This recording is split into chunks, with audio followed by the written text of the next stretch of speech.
Welcome back to Pat and Go with Paul Browning. I'm your host, Paul Browning. It is so great to have you guys back on. I do want to welcome you guys to a special special show that we've got going on.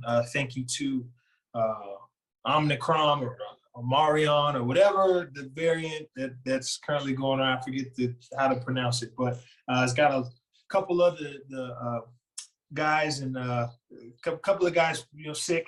But we decided that we were still going to put a show on for you guys. So we're just so happy that you guys are back.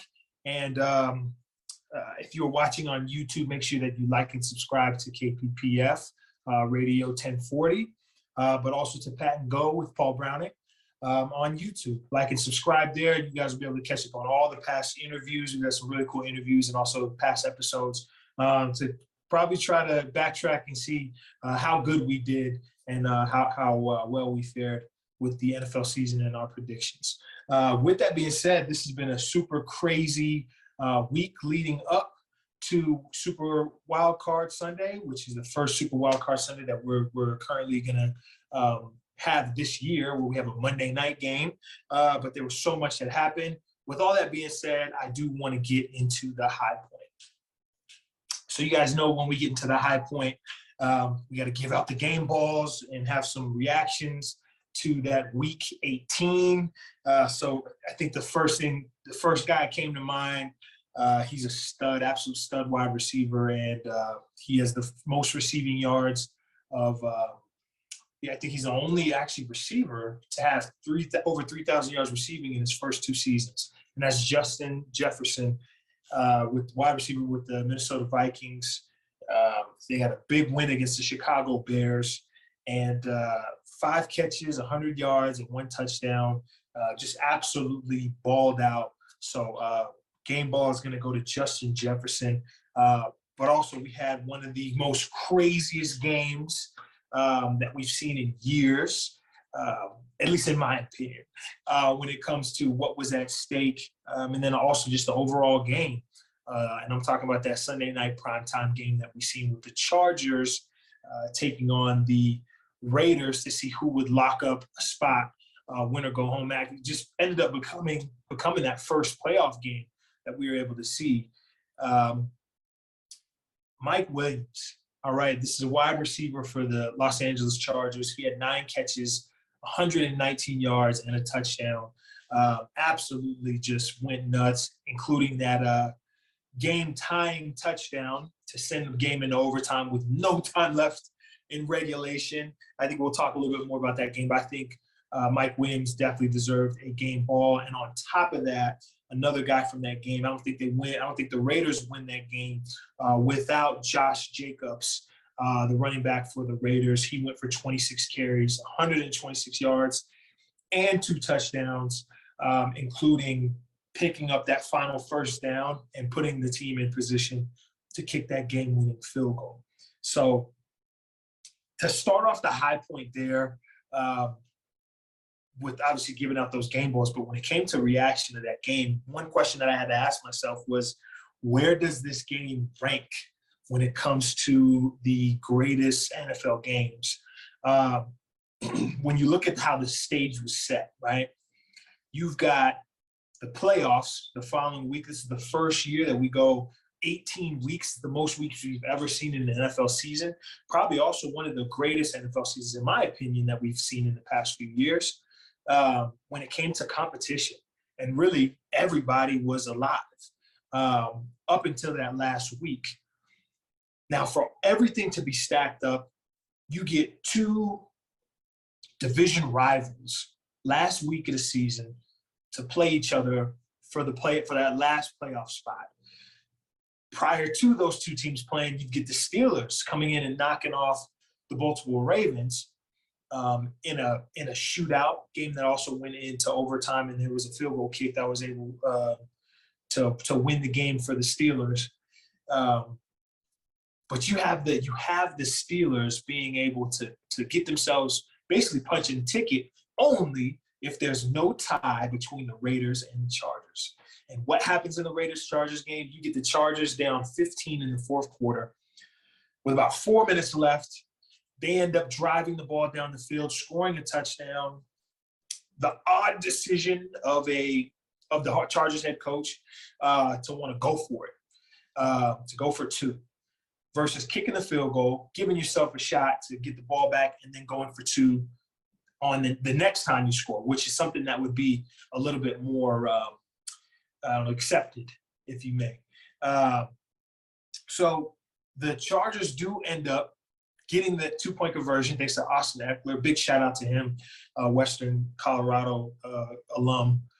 Gets the 2-point conversion. They end up stopping the Raiders, drive all the way back down the field, and score with no time left on the clock in a very dramatic last drive. That game goes into overtime. The Raiders actually end up coming back, driving down the field. They got to punt it. Chargers get the ball, drive down the field. They punt it. Ball changes hands a couple times to where the Raiders now have the ball at the end of the game. They drive all the way down to about midfield. You know, they're just crossing into Chargers territory. To then run the ball, it looks like they're going to run the clock out, which Raiders head coach had ended up saying, you know, we may just kneel the ball, then we both tie. That kicks the Steelers out of the playoff game. Then both division teams would end up going into the playoffs. But that didn't end up happening. Josh Jacobs, running back for the Raiders, ended up having a nice little 10-yard run or so on the 3rd down that they really needed it, put him in the field goal range. There was a timeout that was called. Even the Chargers called the timeout earlier in the overtime where actually the Raiders might let the clock run out, but the Chargers did call a timeout so they get the ball back. And I think that's what made the Raiders want to flip that switch and kick that field goal to win the ball game. But then that's what ended up happening. Raiders kick a field goal, win the ball game. Probably one of the most dramatic games that we had seen all year. Like I said, with all the things that were stacked up and had built up to that game, and such great talents on both sides of the ball, very good passing offenses, to put up 30-plus points. The game ended 35-32. I got that as definitely one of my personal all-time favorite NFL games of all time. So I guess that's one thing I would want to point back to the listener. Hey, like, you know, if you got to really think about it, you know, what other games roll up in, you know, and I think, you know, the Raiders have had plenty with the Heidi game, the Holy Roller, and then this one just adds on to it, the overtime game to get themselves into the playoffs. Some really great games. You even talk about the Raiders being on the bad side of a game when you talk about the Steelers in the playoffs. Franco Harris with the immaculate reception. Just some really good football that we were able to see this past weekend, which then begs the question, right? Like, how deep do you actually see the Raiders when it comes to going into playoffs? How deep do we see them going? You know, they've got the Bengals this first week. And I know the Bronco fans are going to want to kill me for talking about the Raiders. DJ, who was with us early on with Pat and Go, he's a huge Raiders fan. I know he'd be really, really pumped about it. But for a team that I know that I didn't see at the very beginning of the season doing much, for them to put themselves in position to at least give a run for the Lombardi, that's a big time thing, especially all the things that we look at what the Raiders have also been through. I think that also plays a huge part in this being one of the greatest games of all time. Only time will tell now if the Raiders are actually able to make a run throughout the playoffs. This may be this is like a movie. It's a story that I don't think a lot of people would think would be real. But big shout out to the Raiders. Big shout out to the Chargers. Big shout out to all the teams that that played this year. I know a lot of teams got booted out. I know next week we're going to do some grades on all the teams that are not playing anymore. We'll do some grades on that to see what teams get graded out as such, and kind of open the floor for all of the viewers and listeners to kind of share their thoughts. What do you think is the greatest, what do you think are the grades of your team for this past year? But with that being said, I do want to get a little bit more into the rest of the show. We're going to take a quick break. When we come back, we're going to have Flag on the Play. Also later on, we have Under the Hood, which will go under the hood with a special trainer here in Colorado, actually up in Denver, Colorado, who's working with some NFL draft guys. And then, of course, we got to do 50-50 and get into some picks, figure out who's going to win some wild card games. But with that being said, this is Pat and Go with Paul Browning. We'll see you right after this break.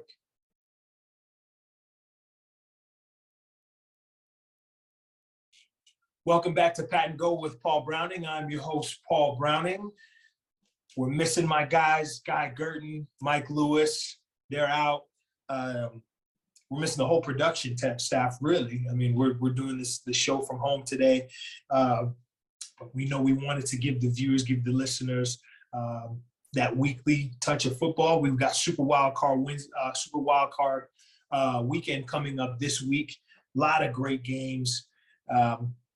But if you are watching on YouTube, make sure we like and subscribe at KPPF 1040 Radio. And also to Pat and Go with Paul Browning. You can catch up on past episodes and also some of the interviews that we were able to do. We've got some really good interviews with anybody from former players to former coaches to current players to A-list Hollywood actors. So we've got a whole bevy of people that we interviewed, and we know that you guys would like it, the listeners and the viewers. But with that being said, I think it's time for us to jump on Flag on the Play. So when we do Flag on the Play, as you guys know, it's got to be something that's really, tugging at me, where I feel like I got to throw the flag, or something that's flagrant. And I think there was plenty of things this week. You could throw a lot of flags when it comes to anything with coaching changes, because each fan, each player has their own opinion on certain coaches, and there was a lot of changes when it came to that, coaches getting fired. Not coaches getting hired just yet, but we're going to see what that turns into. There should be a lot of availability and great coaches that will come available. But before we get into the coaches getting fired, I did want to throw a flag on Bart Scott. This is a former NFL player who actually ends up on TV. I want to say yesterday morning, he hops on. They're talking about the Bills and the Patriots. And it's going to be a cold football game. And Bart Scott jumps on TV and goes, "You know what, Josh Allen, if you really want to stay warm, make sure you take a Viagra before the game." Got to be one of the wildest pieces of advice I've ever heard anybody give. He said that there was actually other NFL players, and he liked to say there was a lot of former NFL players that were taking Viagra before cold football games. And I'm here to tell you, as a former NFL wide receiver, I did not take any Viagra before a game. That sounds nuts. And Bart Scott, I'm throwing a flag on you because, one, that's just way too much information, buddy. But you taking the Viagra. But then two, like, you're on TV. What are we doing, man? What are we talking about? And don't tell Josh Allen to take Viagra. Don't tell any other man to take Viagra unless you're like a spokesperson, right? But yeah, I'm going to throw a flag on Bart Scott. That's absolutely ridiculous what he was saying. The other flag that I want to throw is going to have me circle back around to the coaching changes.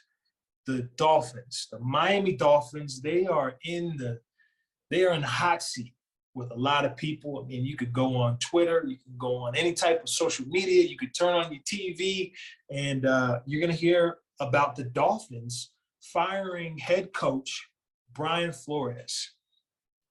Now, this is going to bring a big question to me, which I want to jump into with Flag on the Play.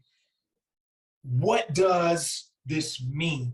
How do we fire a head coach who is coming off back-to-back winning seasons? I know that it's done often. We've seen Jimmy Johnson win a Super Bowl with the Dallas Cowboys and then end up getting fired.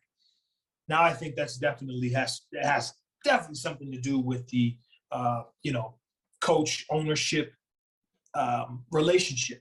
Also, Marty Schottenheimer getting fired after him producing, I believe, a 13-game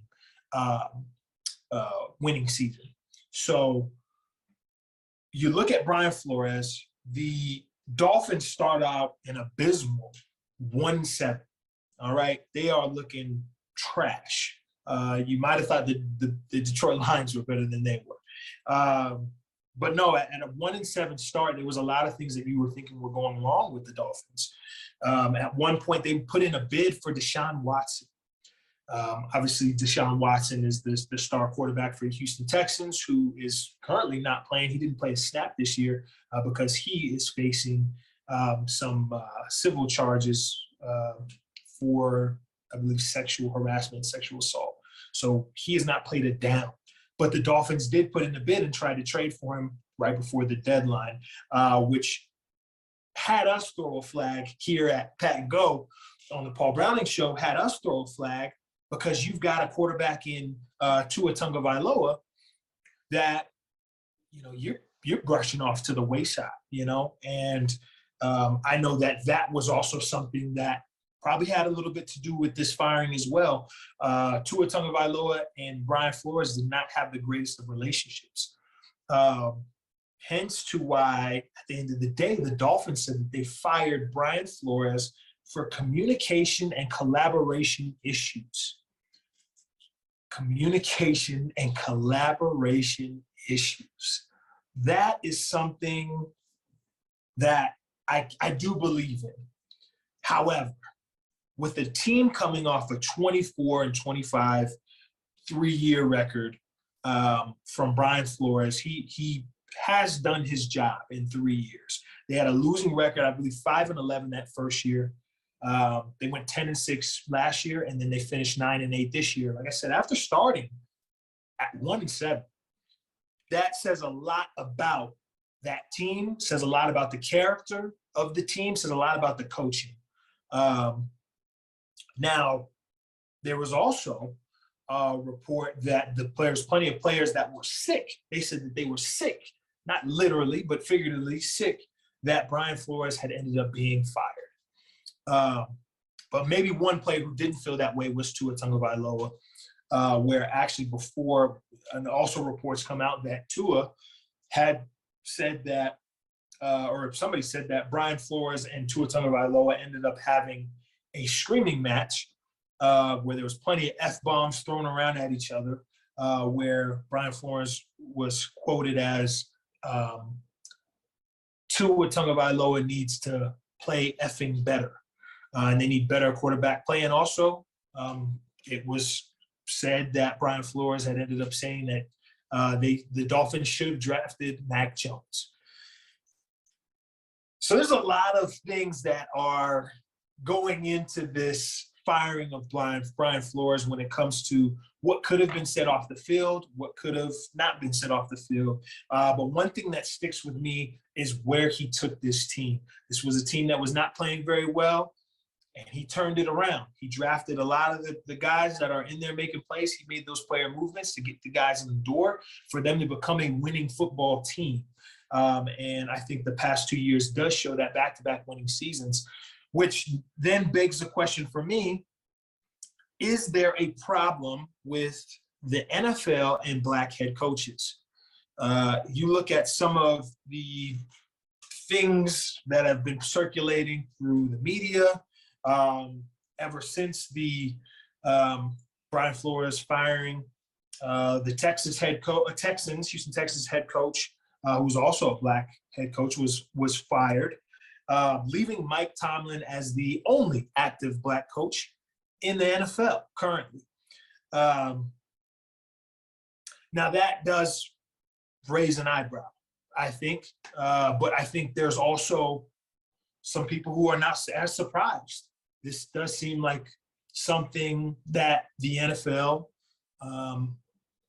has often been accused for, is, okay, why are there no or not that many black coaches in leadership roles? The same question was asked years ago, well, why was it that the black quarterback was looked at a certain way? I'm not 100% sure how that can all be handled. But you do look at it, Tony Dungy, he was fired after 4 winning seasons in 5 years with the Tampa Bay Buccaneers. John Gruden ends up stepping in and winning a Super Bowl with that very team the next year. A lot of people say that was Tony Dungy's team. He had put that team together. John Gruden just stepped in, and the rest is history. Lovie Smith fired after a 10-game winning season. Jim Caldwell, he was the Detroit Lions head coach who was fired after back-to-back 9-win seasons. He also took them to the playoffs. The Lions have never recovered since the firing of Jim Caldwell. There was a tweet that had came out where somebody had said, winning isn't enough to keep Black head coaches. With that, I do throw a flag on not only the Miami Dolphins, I do throw a flag on the NFL, because one thing that I do know is with a good coach like Jim Caldwell, he is still jobless. And then when there's a hats off to a coach like Mike Tomlin, who has yet to have a losing season in Pittsburgh, it's met with a lot of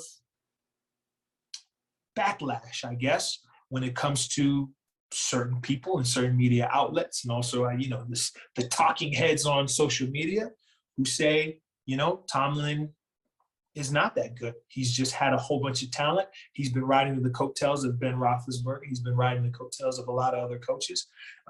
So I think that is a problem. I think that there needs to be a little bit more equality in when we see what happens with Black coaches, especially head coaches in the NFL.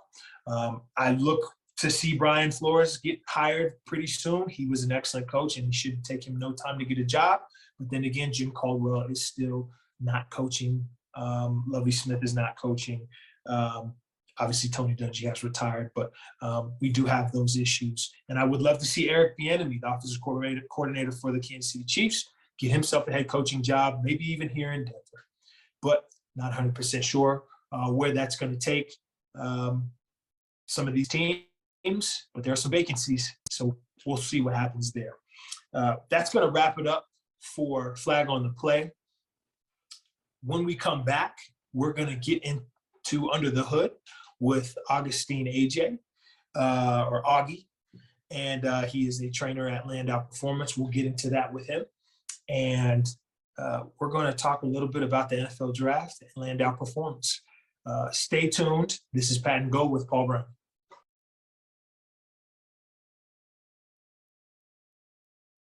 Welcome back to the Pat and Go Show with Paul Browning. I'm your host, Paul Browning. Thank you again for tuning in. If you're watching on YouTube, we always appreciate it. Make sure you like and subscribe at KPPF 1040 AM, and also to Pat and Go with Paul Browning, the Paul Browning Show. So, usually we get started with a series of topics, but I had a really cool interview that I wanted to jump into. So I wanted to go under the hood with a certain gentleman that I know from, I could say we go back a little bit, but he is currently the performance coach director, NFL and NFL Combine Prep, lead performance coach and intern director at Landow Performance. He was an excellent receiver, played at Colorado State Pueblo. I believe he ran track as well. She was at Drake University, went to the Bengals for a little bit. Man, I could just go on for days right now, but I just want to give a nice little golf clap and a great introduction to Augie Agyei. I want to make sure I did that. Make sure I did that right. Okay, now here's the biggest thing. It's always the pronunciation of the name, right? You hit it right. Hit it right on. Okay, Agyei. When it pops up on the screen, people are going to see the spelling. What? How do I pronounce it? Agyei. Augustine Agyei. Augie. It's great to have you. Thanks so much for coming on Pat and Go. What's going on with you? Not much, man. I appreciate you having me, man. I'm actually just finishing up some sessions, and we're trying to get some things hammered down for combine prep. Man, yeah, I know that's getting ready to start here in a little bit. What else you got going on? I know you've got your beautiful family. Tell me a little bit. No, yeah, just had a baby girl. Shoot, we're going to be to 7 weeks on Saturday. Just crazy. Other than that, we're me and my wife both working and just trying to leave a legacy here.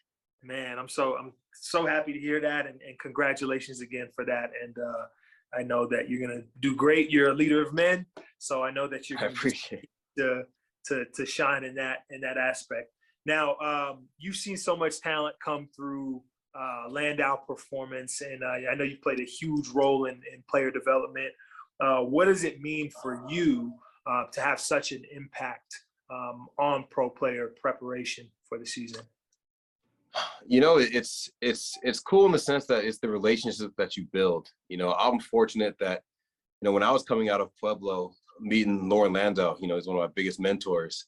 And just my biggest thing was watching how he interacted with all these different athletes of all these different sports and had a unique relationship with each and every one person that's in the program. To me, I always thought that was cool, and that was something that I wanted to kind of model my craft after, in terms of being able to build relationships and hold on to these relationships. Because a lot of times, these guys, me and you both been there. We've been coached by so many different coaches. You can't even count. But you remember the ones that made you feel a certain type of way, you know, especially the ones that made you feel great and made you feel that you can accomplish anything and allowed you to have a little bandwidth to make some error, but help guide you along the way. You know, and I think that for us, it's unique in our position when we get guys that come from the off season or get guys that come back from get ready to go through combine prep, is, you know, they're obviously looking for somebody to coach them. But I think if you give them a little bit of that relationship piece, it goes a little bit longer in terms of buy-in and trust. Yeah. And once again, we're talking with Agyei Agyei. He is a pro director, or how would I say it? Performance director at Landow Performance up in Denver. Now, you also played ball. I briefly kind of explained that, but tell me a little bit more about your journey, because you didn't have like the normal way to getting into football. And then how did that kind of catapult you into what you do now? Yeah, it's kind of crazy for me coaching now. If you'd asked me 15 years ago, I would have said there's not a chance. But I was always a multi-sport kid. Growing up in high school, I ran track. I played football. Football was my main, but I ran track to get faster, and I all of a sudden became in love with track. But it kind of helped catapult my speed development, in my opinion. So I wasn't really heavily recruited out of high school. Our high school ran the double wing offense, and I was playing quarterback. So if you see me throw, you know why we didn't throw. But with that, coming out of high school, one of the opportunities I had was to go to Drake University, and that came about doing one of these high school combines. And I had a track meet the day before, so the second day of the combine had a lot of smaller schools, but Drake had to be one of them. And I got timed in the 40 and actually ran pretty fast on that day, and that was my only, you know, semi-big offer. So I took that, and when I went up to Drake, I was recruited as an athlete, because again, obviously, if I'm playing quarterback, I'm super out of position. But they knew I can run. They knew some of the intangibles that I had. So my first couple of years at Drake, I was actually a corner.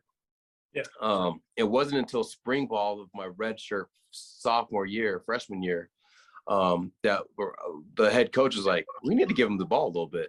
So I got to mix around an offense during spring ball, playing both ways. But then that coach ended up leaving. And at that point, I ain't gonna lie, I'm done tackling these big dudes. So I stayed on the offensive side of the ball. So from there, I played another season, and then I ended up transferring to Western Washington, a D2 school in Bellingham, Washington. I played a year there, but then after we came back from our season, we came back after winter break and found out that they dropped our program. So I'm up in Bellingham, and I remember walking to lunch that day, and one of the coaches walks by. It's like, "Hey, so what are you gonna do now?" I was like, "What do you mean?" He's like, "Yeah, we're dropping the program." It's just that's how they dropped the bomb, which is nuts. So I finished that semester there, and they're on like a quarter system, so I actually had to stay there until June. But in the meantime, like, I was trying to get into other schools, and one of my best friends, Chase Vaughn, you know, he's like, "Hey, you can come down to Pueblo and come play." And the crazy part is, before I went to Western Washington, he had tried to get me to come the year that you guys opened, that Pueblo opened. And I was like, Pueblo, ain't no football team down there. It's crazy how Western Washington's program folded, and I ended up getting to Pueblo anyway. Yeah. So that's when I remember during spring break, I took the trip down to Pueblo, talked to Riston. And the second I got in there, I was like, oh yeah, I can come here. This is a place I can do this. So that summer, I remember sleeping on Chase Vaughn's floor. Then the fall, played that 1 year there, had a great time. And that's how we kind of left that, played well there. And then from there, did my pro day training with Lauren up here in Denver. Yeah, you bet. And that's kind of where that relationship had started, you with Lauren.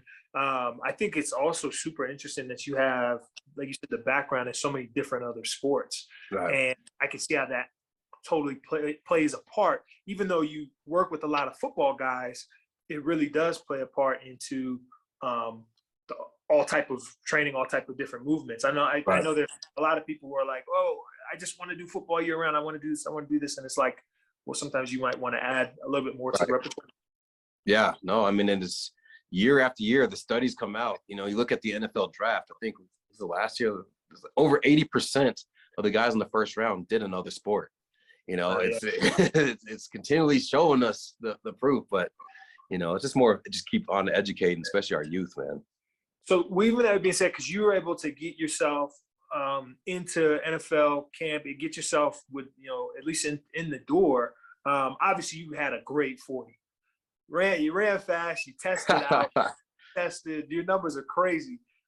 Your broad jump was something special. Your vert jump, basically all your tests were really great.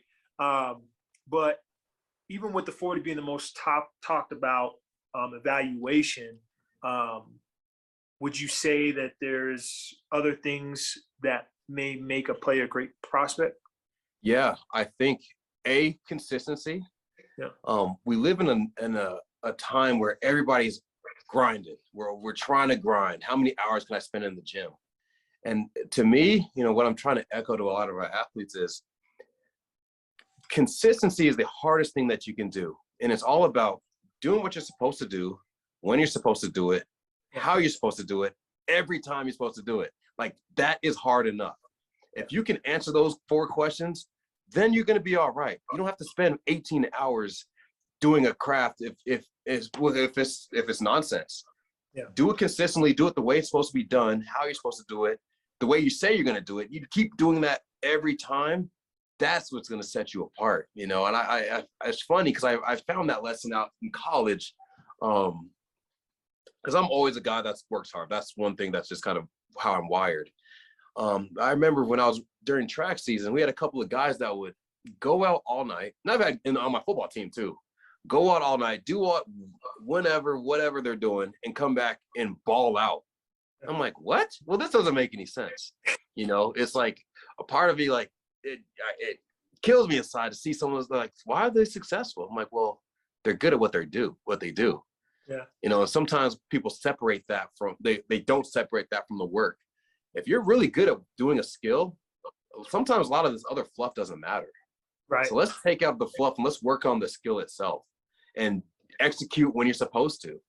And now, obviously, you want to be a good person and do all those other things. But a lot of this stuff is, a lot of these guys are just talented. And if you're talented at a skill, let's work at being good at the skill. Let's not grind working on your skill at 50% effort. Well, that doesn't make any sense. You know, me running a 40-yard dash, I'm not going to go run 4 miles worth of work. That does nothing for me. Right. You know, but that's my frame of mind, my thought process is kind of shifted as to, like, I hate the word grind. It bothers me. It's like, just do it right and work on doing it right. Don't waste time. One of the biggest things I learned when I went up and started working out at Landow was efficiency. When you can be efficient with the time that you've been given, or when you're efficient with your movement, when you're efficient with certain things, that is all the difference in the world from you making it and not making it a lot of times. So I know I try to preach that to the kids that I coach with receiver training. But hey, like, be efficient with your routes. That's what's going to get you open. You don't got to do all the other stuff and get all the fluff out of there, because that's what's really at the end of the day. So no, I love that. Now, like I said, you've been able to train with a whole lot of guys, whole lot of different people. Do you have any favorites? You said so guys that we've worked with, like, or trained like side by side, like work out with. Yeah. I mean, everybody man, I've been in the building, and I mean, I've seen you with Peyton Manning. I've seen you with everybody. God rest his soul. Demaryius Thomas, I'm pretty sure you was working with him, and Portland Sutton, and some of these. I mean, you got a lot of cool Broncos that you work with, and even guys who aren't from McCaffrey. I mean, yeah. To be fair, a lot of those earlier ones, because I was shadowing from Lauren, so I was just able to watch around. And that was kind of cool watching some of those guys move. So, I can't take credit for that, but I would say being a part of the combine prep, like with Christian, was pretty cool. Yeah. Because that's when I started to really start to see things come together for me in my career, and just see the art of coaching and see these different teams that are built around coaching athletes, and seeing like the communication, how things just have to be on point. Because that was my first year being able to go to the combine as well and watch and see what kind of happens behind closed doors for those 4 days with those athletes. A lot of guys don't understand, like, those 4 days when they're there, it's not a walk in the park at all. And then they ask you to run on the 4th day, so it's very unique. And I think that kind of opened my eyes to just the performance industry, but like the psychological aspect of it as well. Like, I've been very fortunate to be able to watch some really good coaching, like from Lauren and some other coaches, in terms of how do we get the best out of this athlete? Right. And I've been able to see it. We're very fortunate to have all these other sports. We have a lot of MMA fighters and soccer and you name it. So I'm being able to watch and see different coaches coach just out, not necessarily in our gym, but even outside, like in their element. Like, I think coaching is awesome to see in any aspect. I'll go watch somebody coach a poker tournament. I'm very just intrigued as to, how do I get this person to do what they're supposed to do, or get them in the right spot? It's very interesting to me. No, yeah, I love it. And you know what, when you talk about that draft class that you guys, in that one draft class with Christian McCaffrey, I remember it was Christian was there, but then we also had Austin Eckler. Oh yeah. This is very same time. You were in that one too? No, I was just working out in the building. Right. I remember Chris Bonner, my quarterback, had came That's in. Right. Through to McCaffrey at his pro day. Right. I remember helping him with a little bit of some routes when we would do the routes in the gym or in the bubble. And then the very next year, Philip Lindsay comes through as well. So really, I'm just to pump you guys up even more of what you do. Like, to have just those names when it came to the running backs within 2 years. Michael Gallup came in the next year. I mean, you had Therese Fontaine. So many different guys, so much talent to come through. So, I mean, I think it speaks a lot to what you guys do at Landau's. Like I said, even with Austin, man, did he surprise you? Yes and no. It's to me, it's crazy. It's the when Austin first came here, he still had a semester left of school. Yeah. He was really debating driving back and forth to train. I remember talking with Lauren. He's like, no, because we pre-test our guys, and there's certain indicators and certain markers that we see on certain guys, and we're like, oh. And I remember talking with Lauren, and he's like, he's gonna go if we figure this out. And the plan that was put together, I mean, you could just see it. You're like, oh man, yeah, he's going to take flight on pro day. And it's cool to watch. Like I said, it's cool to watch that process, because when you start to understand the markers and understand the specific things that guys need to get done, and they start to buy into it. We're fortunate, I think, just because we live in Colorado, people think we igloos. So the guys that come here, everybody's ready to work. You know, there's no ifs, ands, or buts. There's no beach. There's no, Hollywood stuff. Like, everybody's here to work. So guys buy in really quickly. So when you start to see that change, you're like, oh man, I can't wait to go watch this pro day. Yeah. And that's what's really cool. I love seeing his growth too. Just I remember him coming in having like beat up tennis shoes and like extra long shorts on and stuff. Like, and you're like, this guy, Like none of this matters. He's here to work. He's here to play ball. Right. And it's like, that's what mattered. He didn't have to come through with the flashy cleats, with the flashy shoes, wearing jewelry, doing all this. No, like he just came in, and he's probably, when you look at that class of running backs that came through, I mean, he was a huge Pro Bowl snub this year, but like he probably is performing at the highest level out of everybody. I mean, so it's really cool to see that elevation to him, and obviously he's a D2 guy. But do you keep up a little bit when it comes to the NFL stuff? I know you got a lot of work that you do, but have you been tuned in? Yeah, I mean, I'm definitely a football junkie. I usually, but by the time Sunday comes around, I fall asleep during games. But I definitely try to keep up. No, I understand that. This has been a super cool season. At least I think talking to a lot of people and how close, and nobody's pulling away right now. Not just yet. So makes it real cool to watch. But do you have any predictions or anything just yet? Are you seeing any front runners in your mind of teams where you're like, hey, you know what? I either think this team's going to make it, or I'd like to see this. I think I want to see it, but I really think it's going to happen. I could see Green Bay getting back to the NFC Championship. And we know Tampa's Tampa with Tom. If they turn it on, but I've always liked him, but I never paid attention to Aaron Rodgers as much as I've had this year. Obviously, with all the off-field stuff, but again, it's like this dude is really good. Yeah, everybody's mad at him for whatever his offseason was, but this dude is really good at what he does. There's no fluff, So on the AFC side, man, and that stuff, that is crazy. I don't know. 1 week the Colts look awesome. And I still think they can hold their own. I don't know what's going to go on in the playoffs, though. I don't have an AFC front runner quite yet. I'm not sure. What do you think? A lot of people want to see the Broncos try to turn around and get themselves in there, but I would love to see it. That's my team. That's my team for sure. That is my team. That's why I grew up watching my pops. We'll see. I mean, shoot, there's a slim chance, but I guess we've seen crazier things. Yeah, 100%. Well, Augie, I can't thank you enough for hopping on and just kind of,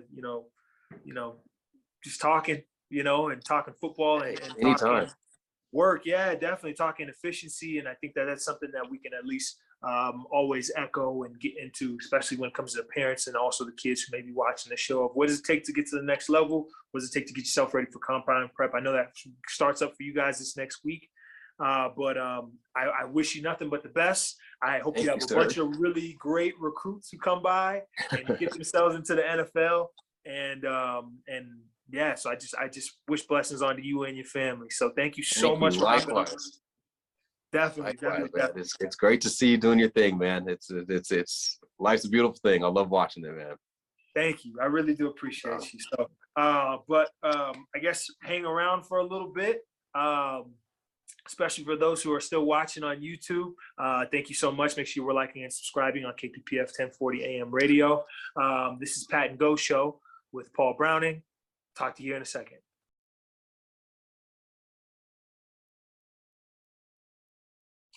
Welcome back to Pat and Go with Paul Browning. I'm your host, Paul Browning, obviously. I do want to give a big shout out to Mike Lewis and Guy Girtin. I know they're not here with me because they are at home, but we are still going to make our picks today. This is Super Wild Card Sunday, which is actually a Super Wild Card weekend, actually, because we have a Saturday game, we have a Sunday game, and for the first time ever in a playoff game, at least to my knowledge, it's a Monday night game. So that's something that we're super excited about. If you are watching on YouTube, make sure that we do like and subscribe on KPPF Radio 1040 and also Pat and Go with Paul Browning. With that being said, it's only one thing to do. It's time for 50-50. All right, so Super Wild Card Weekend, Saturday, Sunday, and Monday, we are getting playoff football in the NFL. In such a crazy season that is now culminated into 6 games being played this weekend, where we can see who moves on to the divisional round to take on either, we get to see the Packers find who they're going to play, and the Titans on the AFC side find out who they are going to play. But as we started off, I want to just get right into it. We have the Raiders coming off a crazy weekend, going into Cincinnati to take on the Bengals, who were Joe Burrow-less, losing to the Browns last week. But they also have some really high wave that they're riding. This is one of the best seasons that the Bengals have ever put together. Jamar Chase put together one of the better, actually the best rookie receiving season that we've seen since Chad Ochocinco. These are two teams where I think this will be one of the games that is better than maybe most would expect. These two teams have played each other already this year, but I think this one should set the tempo, set the precedent for the winner to go on and maybe shake things up in the playoffs. With that being said, the Raiders are the underdog. The odds or the spread is going to the Bengals at 5.5, minus 5.5. Now, I do not believe that you should take that bet. I'm going to go with the Las Vegas Raiders going into Cincinnati and end up getting a win. Now, this is a West Coast team traveling to the East Coast to make this to try to make this happen and win this ball game. Usually, West Coast teams are not as successful when they do travel out east because they are now earlier games that they're playing. But this is that Saturday game. I'm still going to go with the Raiders. I think they're riding a huge wave. They ended up beating the Colts the week before, and then ended up beating the Chargers this past week. The Raiders are a good football team, and the Bengals are also a very good football team, but also a very young team. This is the first time for both of those Bengals and Raiders organizations in such a long time, but I am going to run with the Raiders. I do think they are going to get the victory. Please, football gods, speak to me. Let this one be correct. I need it. But now next we're going to go to the New England Patriots and the Buffalo Bills. The last time we seen the New England Patriots and the Buffalo Bills play, the Bills were able to come away with the victory. Previous to that time, we did have the Patriots beat the Bills in Buffalo after a very, very terrible weather game where the Patriots threw the ball only a handful of times. Mac Jones, I believe, only completed 2 passes. I don't think that's going to be the case in this situation. I think we do have the Patriots. They're going to have to throw the ball a little bit more in this game. I think it's not all going to rely on the run game. And I think that Vegas also believes in that. That's why the Bills are the favorite in a 4-point spread. And I'm going to agree with that. I would also go with that. I think, Bill Belichick usually does a great job when it comes to being in the playoffs, but he also usually has a bye week. And he does excellent when he has a bye week and he has that extra week to prepare to go in and play a team. I do believe this week, though, we are going to see the Buffalo Bills come away with the victory. As far as that 4-point spread, that may not get covered, but I think it would probably be safe to bet that. The over-under is 44. I would personally go over that over 44 when it comes to the spread. So, definitely lock that one in. When we look at the next game where we have the Eagles and the Bucs, they are coming to play. The Eagles are heading to the Buccaneers. That was a Monday night game that we got earlier this year where Tom Brady was able to play lights out football and got the Buccaneers a win. They are the 8-point favorites, 8.5 points actually. And I would also go with that spread of 8.5 over the Eagles. I think it will not be that close of a game. The Buccaneers are playing really good football. They're flying under the radar, which is trouble for any team because you don't want Tom Brady to be flying under the radar. Over under is 46. I'm going to go with the over. I think the Bucs put a lot of points up. I do think the Eagles kind of hold their own as well, though. This is a playoff game. But not close enough. I think it may even be like a 10-point victory for the Buccaneers. I am going Tampa Bay on Sunday. For the final 3 games, we do have the 49ers going to the Cowboys. going to Dallas to take on the Dallas Cowboys. The Cowboys are the 3-point favorite. And I would have to agree on this one. I think the 49ers are coming off a huge win after beating the Rams. But I think this is just Dallas's year. They're playing some really good football. Just came off of beating a really good Eagles team badly. The over-under is 51. I'm going to go with under. Actually, I think these are two very good teams when it comes to scoring. But I think there's actually going to be a lot of defense that is played because these are two head coaches that are really good at making sure that they prepare their teams. So I believe this will be a little bit more of a defensive game than we may believe. But I do have the Cowboys beating the 49ers, and that 3-point spread, I would go with that one. We do have the Steelers and the Chiefs. The Chiefs are 12.5-point favorites. I don't know about the 12.5. I would not go with that spread. I do believe that KC is going to get the victory. I do think that the Chiefs, the Steelers will make it a lot closer of a ball game than what is said to be. The over-under is 46. I'm going to go with the over. I think a lot more points are going to be scored in this game. The Chiefs really know how to run it up, and that's exactly what we're going to see. I am going to go with the Kansas City Chiefs. To wrap it up, the Monday night game, that's going to be a big, exciting one. There's two teams that were going neck and neck throughout the entire season. You've got the Rams and the Arizona Cardinals. Arizona headed out to LA to play.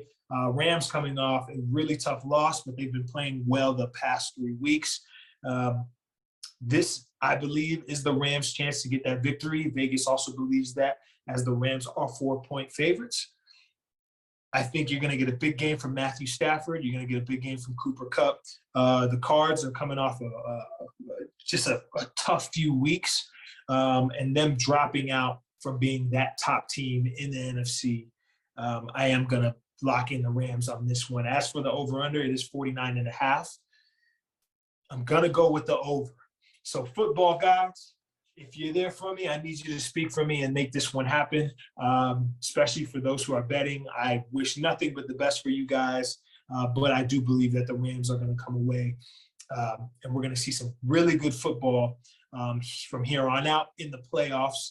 So I don't know. If you're as excited as I am, you can't wait for this weekend to get started. With that being said, this is going to wrap up Pat and Go with Paul Browning. I am your host, Paul Browning. If you're watching on YouTube, make sure you like and subscribe. That Pat and Go with Paul Browning or KPPF Radio 1040. Thank you guys so much. We will see you guys again next week, hopefully in studio. We'll be able to have some actual guests for you guys, and we continue to talk football, playoff football. Who would have thought? Thank you guys so much. We'll see you again next week. Peace.